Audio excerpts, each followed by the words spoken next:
இந்த மேஷ ராசிக்கு இந்த செவ்வாய் பெயர்ச்சி எப்படி இருக்கு? ஏன்னா மேஷம் வந்து ரொம்ப பாவம் அழுதுட்டு இருக்காங்க. நிச்சயமா. 7 சனி எல்லாம் முடிஞ்சிருக்குன்னு நெனைக்கிறேன். ஆம். இப்ப இந்த செவ்வாய் பெயர்ச்சி அவங்களுக்கு எப்படி சார் இருக்கு? நிச்சயமாக. செவ்வாய் மங்களகாரகன். இந்த ராசி அதிபதியே மேச ராசியின் அதிபதியே செவ்வாய் இருக்கார். அப்ப இவங்களுக்கு என்னன்னா ஒரே ஒரு விஷயம். எந்த ஒரு விஷயம் என்ன, ஏது ஆராய்ச்சி மனப்பான்மையும் இயற்கையாகவே இருக்கின்றன. ம். இந்த ராசிக்காரங்க தொழில் தொடங்கலாமா அப்படின்னு ம். பொது எண்ணங்கள் வருது. இப்ப அவங்களுக்கு இப்ப கல்யாண வாழ்க்கைலாம் எப்படி சார் இருக்கும்? நிச்சயமாக ஒரு நல்ல பயன் கேட்டீங்க. இன்றைய காலகட்டத்துல திருமணம் சம்பந்தப்பட்ட உறவுகள்ல ம். பல ராசிகள் குழப்பத்தில் இருக்காங்க. அது இந்த ராசியும் ஒன்றுதான்.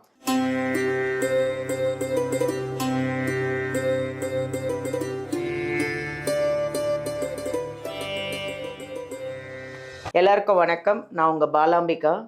உலகமெல்லாம் பார்த்து ரசிச்சு எங்களுக்கு ஆதரவு குடுத்து, நெறைய இந்த ஜோதிடர் யுகம் சேனல வந்து பிரபலமாக்கி, இந்த அளவுக்கு நாங்க உங்களுக்காக இன்னும் என்னென்ன கொண்டு வரணும், உங்களுக்காக என்னென்ன விஷயங்கள்லாம் நாங்க சேர்க்கணும் அப்படின்னு நாங்க யோசிச்சு, அதுக்காக ஆராய்ஞ்சு, எல்லாத்தையும் உங்க ஒரு ஒரு ஜோதிடர்களையும் கூப்பிட்டு, உங்களுக்காக நெறைய நிகழ்ச்சிகள நாங்க கொண்டு வந்துட்டுருக்கோம். உங்களுக்காக பிரயோஜனமான விஷயங்கள்லாம். ஓகேவா? எங்களோட ஜோதிடர் யுகம் சேனலுக்காக உங்களுக்கு நாங்க ஒரு பெரிய நன்றியும், வணக்கமும் சொல்லிக்கிறோம். இன்னைக்கு நாம ஒரு அருமையான ஒரு ஜோதிடர், ஒரு அழகான ஜோதிடர், ஜோதிட மாமணி அப்படின்னு சொல்லலாம். அவ்வளோ ஒரு நீங்க பார்த்தா தெரியும். இப்ப கேமரால பார்ப்பீங்க. அவ்வளோ அழகா உட்கார்ந்துட்டு இருக்காரு. உங்களுக்காக நெறைய விஷயங்கள அவர் கொண்டு வந்திருக்காரு. உங்களுக்கு யூஸ்ஃபுல்லான விஷயங்களா நாங்க கொண்டு வந்துட்டுருக்கோம். இன்னைக்கு உங்களுக்காக ஒரு அருமையான ஒரு ஜோதிடத்த கொண்டு வந்திருக்காங்க. ஸ்ரீ சுபம் விஜயகுமார் அவர்கள் தான். அருமையான ஜோதிடர். உங்களுக்காக நெறைய விஷயத்த நாங்க ஷேர் பண்ணிட்டுருக்கோம். பட் இன்னைக்கு என்ன டாபிக் தெரியுமா கொண்டு வந்துட்டுருக்கோம்? ஜூலை மாத செவ்வாய் பெயர்ச்சி. இந்த செவ்வாய் பெயர்ச்சின்னா என்ன? அது இந்த 12 ராசிக்கும் எப்படி இருக்கும்? அப்படின்னு உங்களுக்காக தான் நாங்க இத பேசிட்டுருக்கோம். 12 ராசிக்காரங்களும் மிஸ் பண்ணாம அருமையா பார்த்துட்டுருங்க. ஃபாலோ பண்ணீங்கன்னா உங்களுக்கும் நல்லது தான். ஓகேவா? இப்ப நம்ம நிகழ்ச்சிக்கு போலாமா? அவர சந்திப்போமா? வாங்க. வணக்கம். வணக்கம் மேடம். நான் சொன்னது கரெக்ட்டா சார்? அருமையான ஜோதிடர், அழகான ஜோதிடர். அதுதான். சார் இன்னைக்கு நம்ம வந்து செவ்வாய் பெயர்ச்சி பார்க்க போறோம் சார். அதுல 12 ராசிக்கான செவ்வாய் பெயர்ச்சி. ஏன்னா ஒருத்தரும் வந்து எனக்கு என்ன சொல்லுவாங்க? என் ராசிக்கு என்ன? எனக்கு என்ன பரிகாரம் இருக்கு? ஏன்னா நெறைய கஷ்டப்பட்டுட்டாங்க ஒரு ராசிக்காரங்களும். இந்த செவ்வாய் பெயர்ச்சி அவங்களுக்கெல்லாம் எப்படி இருக்கு? அப்படின்னு நம்ம பார்க்க போறோம் சார். நிச்சயமாக. முதல்ல ஜோதிடர் யோகம் நேயர்களுக்கு அனைவருக்கும் வணக்கம். இன்னைக்கு செவ்வாய் பயிற்சி ஜூலை மாசத்தில். ஏன் செவ்வாய் பயிற்சி முதல்ல முக்கியம்ங்கிறத பார்க்கணும். செவ்வாய் மங்களகாரங்க. ஒரு வீட்டில் சுப காரியங்கள் நடக்க செவ்வாய் உறுதுணையாக இருக்கார். இரத்த சம்பந்தப்பட்ட உறவுகள் சம்பந்தப்பட்ட இவர் தான். ஒரு மனிதனுக்கு தைரியம் முக்கியம். என்னதான் இருந்தாலும் தைரிய லட்சுமின்னு அந்த லட்சுமி வச்சுருக்காங்க. ரொம்ப முக்கியம். இன்றைக்கி நடக்கிற போர் சூழலுக்கு காரணம் செவ்வாய் தான். நிலநடுக்க வருதா செவ்வாய். அப்போ இப்போ தான் நல்ல நிலைமையிலே செவ்வாய் வருகிறார். அப்போ இந்த போர் பதட்டங்கள் வெகுவாக குறைய போகிறது. உலகத்தில் நடக்கிற தவறான அசுபமான பல நிகழ்வுகள் மாறப்போகிறது. அப்போ இந்த செவ்வாய் நமக்கு உலக அளவில் தேவை. இந்த செவ்வாய் பயிற்சியில் உலக அளவு மாறுதல் ஏற்படுதுன்னு நினைக்கிறோம். நம்ம உள்ளங்களே மாறுதல் ஏற்படுது. அந்த உள்ளங்களில் ஏற்படுகிற அந்த மாறுதல் என்ன பண்ண போகுதுன்னா, எண்ணங்களாகும் செயலாகும். இதில் திருமணம், குழந்தை பிறப்பு, பொருளாதார ரீதியான விஷயங்கள், அது மட்டும் இல்லாமல் வீடு கட்டணம் சம்பந்தப்பட்டது, வண்டி வாகனங்கள், இது மாதிரி பலதரப்பட்டது. இன்றைக்கி தலையாய பிரச்சனையாக இருப்பது கணவன் மனைவி இந்த நெருக்கம் கொஞ்சம் மாறிக்கிட்டே இருக்குது கால சூழ்நிலைகளாக. ஆமாம். அப்போ இந்த செவ்வாய்ங்கிறது ரொம்ப முக்கியம். அப்போ இந்த பயிற்சியை பார்த்து நம்ம நேயர்கள் அனைவருக்கும் அவங்கவுங்க ராசிக்கு இதெல்லாம் ப்ளஸ்ஸு, சேஃபாக இருங்க, இதெல்லாம் சூப்பர், டாப்பில் போங்கன்னு அப்படின்னு உடைச்சு உண்மையை பேச போகிறேன் இன்னைக்கு. புரிஞ்சுக்கிட்டீங்களா? உங்களுக்காக தான். நீங்க வந்து எவ்வளோ கஷ்டப்பட்டிருப்பீங்க. ஆனா இந்த செவ்வாய் பயிற்சியிலேருந்து நீங்க அமோகமா இருக்க போறீங்க அப்படிங்கிறது ஒரு ராசிக்கும் சொல்லப் போறாரு. கவனமா கேளுங்க. ஓகேவா? போலாமா சார்? ஸோ இப்போ வந்து நம்ம அந்த 12 ராசியும் பார்க்க போறோம் சார். அதுல முதல் ராசி மேஷ ராசி. இந்த மேஷ ராசிக்கு இந்த செவ்வாய் பெயர்ச்சி எப்படி இருக்கு? ஏன்னா மேஷம் வந்து ரொம்ப பாவம் அழுதுட்டு இருக்காங்க. 7 சனி எல்லாம் முடிஞ்சிருக்குன்னு நெனைக்கிறேன். இப்ப இந்த செவ்வாய் பெயர்ச்சி அவங்களுக்கு எப்படி சார் இருக்கு? நிச்சயமாக. செவ்வாய் மங்களகாரகன். இந்த ராசி அதிபதியே மேச ராசியின் அதிபதியே செவ்வாய் இருக்கார். அப்போ முழுமையான பலனை அனுபவிக்க போகின்றவர் இந்த மேசராசி. Very good. முதல்ல செவ்வாய் மேசராசியை பற்றி நம்ம தெரிஞ்சுக்க வேண்டிய விஷயம்னா, மேசராசிக்கு ஒரு முக்கியமான விஷயம் என்னன்னா, துணிவே துணைங்க. தைரியமான ராசிக்காரங்க. பார்த்துடலாம், எதா இருந்தாலும் முயற்சி செய்வோம். அந்த முயற்சி தான் இவங்களை வழிநடத்துகின்ற காரணியாக இருக்கின்றன. இவங்களுக்கு என்னன்னா ஒரே ஒரு விஷயம், எந்த ஒரு விஷயம் என்ன ஏது ஆராய்ச்சி மனப்பான்மையும் இயற்கையாகவே இருக்கின்றன. பாசக்கார பயப்பிள்ளைங்க அப்படின்பா. ஏன்னா அண்ணன் தம்பி சொந்த பந்தம் ஃப்ரெண்ட்ஸு மச்சான் எல்லாத்துக்கும் இருக்கும். ஆனால் அவங்க எதிர்பார்க்குற அந்த திருப்பி கிடைக்குமா அப்படின்னா ஒரு சில நேரத்தில் தவற விடுறாங்க. அதுதான் இவங்களுக்கு வருத்தமாக இருக்கும். இவங்க ஒரே ஒன்று மட்டும் தெரிஞ்சுக்கணும், இவங்க ஸ்பீடு வேகமாக பண்ணுறது ஓகே, வண்டி வாகனத்தில் கொஞ்சம் மெதுவாக போக வேண்டிய ராசி இந்த ராசி. அது ஏன்னா எப்போவுமே இந்த ராசியோட தன்மைகள், இவங்க கொஞ்சம் கோவத்தை குறைச்சிட்டு கொஞ்சம் பொறுமையாக சொல்லிட்டாங்கன்னா அது முடியாதுதான் இந்த ராசிக்காரங்க. ஏன்னா உறவுகளை தக்க வைத்துக்கொள்ள இந்த ராசிக்கு இருக்குது. ஆனால் இந்த ராசியை ஒன்று நினச்சிட்டா தலைமை பண்பு அதை ஜெயிக்கக்கூடிய அம்சம் உண்டு. வெற்றி வாய்ப்புகள், ஸ்போர்ட்ஸு, வண்டி வாகனங்கள், உறவுகள் எல்லாமே அருமையாக போகக்கூடிய ராசி. இந்த ராசிக்கு இந்த செவ்வாயோட பயிற்சி என்ன நடக்க போகுதுன்னா, முதல்ல தைரியம் இன்னும் ஜாஸ்தியாக போகுது. வேலை ரீதியாக மிகப்பெரிய மாறுதல் நடக்குதுங்க. ஒரு சிலர்லாம் சார் இடமாற்றம் கிடைக்குமா, வேலை வாய்ப்புகள் கிடைக்குமா அப்படின்னு நினச்சிட்டு இருப்பாங்க. இப்போ அந்த வேலைக்கு உண்டான காலகட்டம் வந்திருக்கு. ஒரு சேஃபஸ்ட் சைடில் போய் வேலையில் நின்று இவங்க சேஃபாக போய்க்கணும்.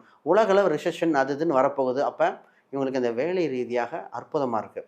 இவங்க அந்த குரு பார்க்கிற சனி பார்வையினால தான் இந்த குயிக்காக ஜாபை சேஃப்டி பண்ணிக்கங்க அப்படின்னு சொல்கிறோம். அடுத்து இவங்களுக்கு இடம், வீடு, சொத்து, வண்டி வாகனம் இது மாதிரி ஒரு அமைப்பு வருது. அப்போ இந்த செவ்வாய் பயிற்சியில் மங்களகரமாக வேலை செய்கிறாருன்னு தெரிஞ்சாச்சு. அப்போ சொத்து சுகங்கள் இவங்க ஒன்று போய் வாங்கலாம், இது பண்ணக்கூடியது. நான் கடனை குறைத்து வாங்க வேண்டியது, அவசரப்பட்டு பெரும் கடனை மட்டும் கொடுக்கக்கூடாதுங்கிறது இந்த ராசியோட ஒரு சின்ன ஒரு பாயிண்ட்டுங்க. கொஞ்சம் நீங்கள் சொல்லும்போதே தைரியம் ஆயிட்டாங்கன்னு நினைக்கிறேன்ல. நிச்சயமாக பயமாக இருந்திருக்கோம், அப்பா அப்படின்னு மூச்சு விடுறாங்க, ஏதோ தெரியுது எனக்கு. நல்லா இருக்கு, தைரியமா இருக்கலாம். நிச்சயமா சூப்பரா இருக்கு.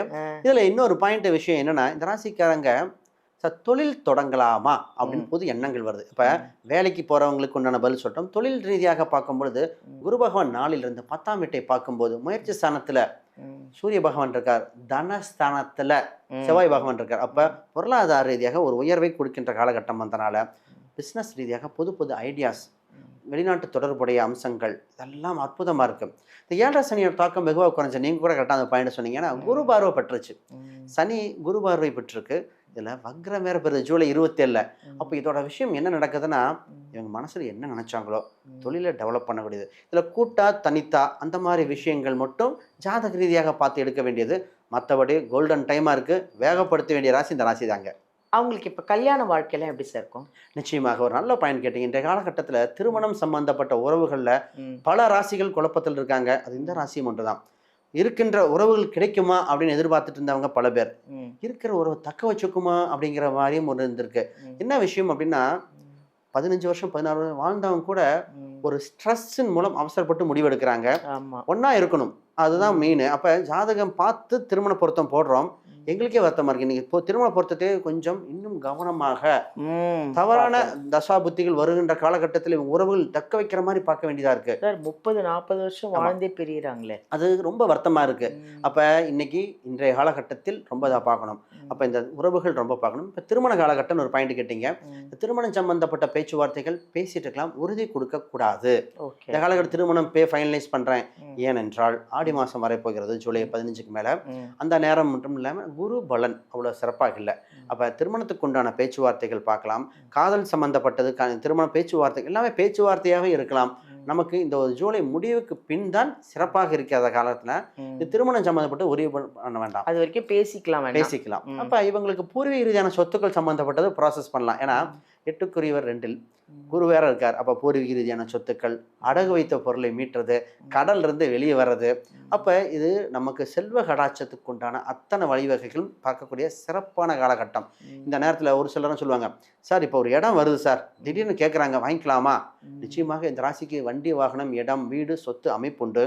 ஆனால் என்னன்னா, கட்டுக்குள் இருக்கின்ற கடனாக இருந்தால் சிறப்பாக இருக்கும். அதுதான் இந்த ராசிக்கு மிகப்பெரிய ஒரு விஷயமா இருக்குங்க மேடம். ரொம்ப அருமையாக சொன்னீங்க சார். இந்த ராசிக்கு உண்மையிலே ரொம்ப அருமையாக அவங்களுக்கு புரிகிற மாதிரியும் அவ்வளோ அழகாக சொன்னீங்க. ரொம்ப ரொம்ப நன்றி சார். நேயர்களே, உங்கள் ராசிக்கு என்னென்ன பரிகாரம், என்னென்ன விஷயம், நீங்கள் எவ்வளோ கேர்ஃபுல்லாக இருக்கணும், அதனால் வாழ்க்கையில் வாழறதே கொஞ்ச காலம்னாலும் அந்த கொஞ்ச காலம் சந்தோஷமாகவும் நிம்மதியாகவும் ஹாப்பியாகவும் கடவுளோட அனுகிரகத்தில் நம்ம நல்லா இருக்கணும்னு நம்ம எல்லாரும் நினைப்போம் இல்லையா? அதனால் எல்லாருமே நல்லா இருக்கணும் அப்படிங்கிறதுக்காக தான் ஐயா வந்து நல்லா இருக்கணுன்ற ஒரே காரணத்துக்காக தான் உங்களுக்கு எல்லா விஷயத்தையும் பகிர்ந்துட்டுருக்காரு. இன்னொரு விஷயம் வந்து, அந்த ஐயா வந்து இந்த புக்கு எழுதியிருக்காரு. இது என்னன்னு பார்த்தீங்கன்னா, ஜாதகம் படிக்கணும், நானும் ஜாதகத்தை கற்றுக்கணும் அப்படின்னு நீங்கள் நிறைய பேர் ஆசைப்படுறீங்க. இதோ இந்த புக்கு வாங்குனீங்கன்னா, நீங்களே கற்றுக்கலாங்க. எங்கேயும் போக வேண்டாம், கஷ்டப்பட வேண்டாம். நீங்களே இந்த புக்கை படிச்சீங்கன்னா, நீங்களே எல்லாருக்கும் உங்கள் ஃபேமிலிக்கும் நீங்களே ஜாதகம் பார்த்துப்பீங்க. இந்த புக்கு வந்து அமேசானில் இருக்குது, ஃப்ளிப்கார்ட்டில் இருக்குது. இல்லையா, நீங்கள் வீடியோலேருந்து நம்பர் எடுத்து சார் விஜயகுமார் சார்கிட்டே நீங்கள் வாங்கிக்கலாம். இந்த புக்கு அவைலபிள். உங்களுக்கு வேணும்னா நீங்கள் வாங்கிக்கலாம். அடுத்தது உங்களுக்கு ஜாதகம் பார்க்கணும், இல்லை உங்கள் ஏதாவது ஒரு பிரச்சனை இருக்குது, ஃபேமிலியில் பிரச்சனை, இல்லை நிறைய இந்த டைவர்ஸ் எல்லாம் போகுது, வேண்டாம் அப்படிங்கிறது தான் எங்களுடைய கருத்து. எங்கள் சேனலுடைய கருத்தும் அதுதான். டைவர்ஸே வேணாம், முடிஞ்ச வரைக்கும் சேர்ந்து புருஷனும் பொண்டாட்டியும் சேர்ந்து பேசி சந்தோஷமாக வாழணுங்கிறது தான் எல்லாருடைய பிரியமும் எல்லாருடைய எண்ணங்களும் அதுதான். இந்த வீடியோலேருந்து நம்பர் எடுத்து உங்கள் வீட்டில் என்ன பிரச்சனைனாலும் விஜயகுமார் சார்கிட்ட நீங்கள் காண்டாக்ட் பண்ணுங்கள். ஆன்லைன்லேயும் பார்க்கலாம், இல்லை நேர்லேயே வந்து பார்த்தீங்கன்னா இன்னும் நல்லது தான். எனக்கு தெரிஞ்சு நேரில் வந்து பேசுங்க, நேரில் ஜாதகத்தை எடுத்துகிட்டு வந்து அவர்கிட்ட பாருங்கள். இல்லை நான் ரொம்ப தூரத்தில் இருக்கேன் வர முடியலன்னா நீங்கள் ஆன்லைன்லேயே அவரை பார்த்துக்கலாம். ஓகேவா? ஹாப்பியாக இருங்க, சந்தோஷமாக இருங்க, வாழ்க வளமுடன். நன்றி.